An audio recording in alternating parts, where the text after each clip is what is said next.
Sveiki, mano vardas Linas. Norėčiau šiandieną pasidalinti savo asmeninę sveikatos istoriją.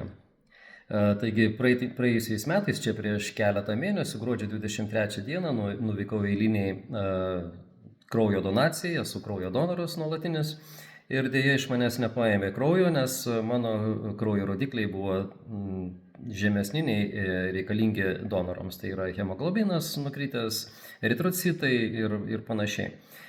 Taigi, kadangi kai yra žemas hemoglobino lygis, tai yra ir energijos trūkumas, jaučiasi nuovargis, man pasiūlė gydytojai padaryti pertrauką nuo donorystės ir pasiūlė vartoti kažkokius tai maisto papildus geležies pagrindo. Tai kadangi sintetinio aš nenorėjau, tai aš pasirinkau unikalų, vieną iš unikaliausių pasaulyje produktų, kuriam tikriausiai nėra dabar alternatyvų, kad būtų vienoje vietoje, tai Formulė 4. Kodėl būtent šis produktas? Šis produktas buvo vienas iš pirmųjų pasaulyje sukurtų, tikriausiai pirmas pats sukurtas dar 58 metais.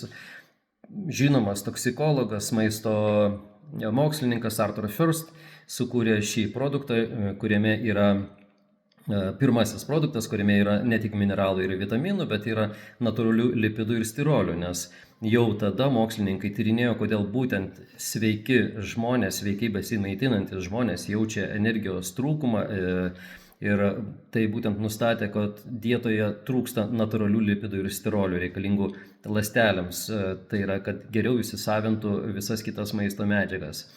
Ir kodėl būtent aš pasirinkau dar Formulė 4, nes tai yra ne tik, kad yra lipotropinių medžiagų, kurios padeda įsisavinti medžiagas visas kitas ląstelių lygmenių, bet tai yra sudėtyje treenen, tai yra natūralus grūdų koncentratas, gerina ląstelių mitybą. Yra B grupės vitaminai, tai yra ir B1, B6, B12, tai yra ir folio rūgštis, ir geležis, tai šie vitaminai B palaiko protinę veiklą,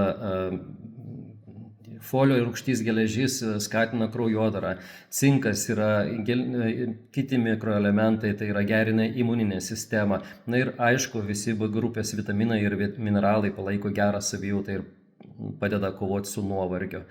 Taigi, kas įvyko po 2 mėnesių man šio Formulė 4 plus dar keletą vartojimų, taigi akivaizdus rezultatai po 2 mėnesių ir po 2,5 mėnesių, taigi visi rodikliai yra ženkliai pagerėję. Taigi kviečiu visus rūpintis savo sveikata ir dalintis gėriu ir su kitais. Geros dienos.